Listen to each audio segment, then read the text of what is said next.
स्वच्छ किनारा, सुरक्षित कासव. एक दिवस शिव, त्याचा बाबा आणि आई फिरायला सुंदर समुद्रकिनाऱ्यावर गेले. निळं आकाश, लाटांचा आवाज आणि खूप आनंदी वातावरण होतं. शिव वाळूत खेळत होता, हसत होता, मजा करत होता. समुद्राच्या लाटा जणू त्याच्याशी खेळत होत्या.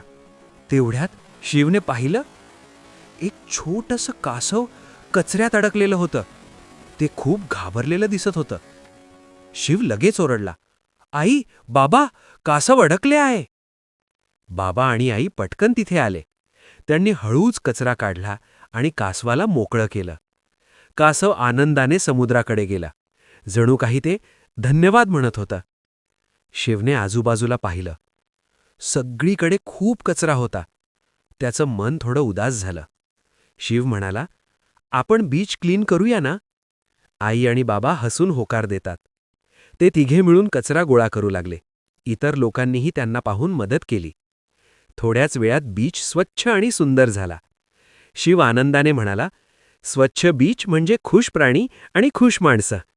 लक्षात ठेवा मुलांनो, निसर्गाची काळजी घेणं ही आपली जबाबदारी आहे.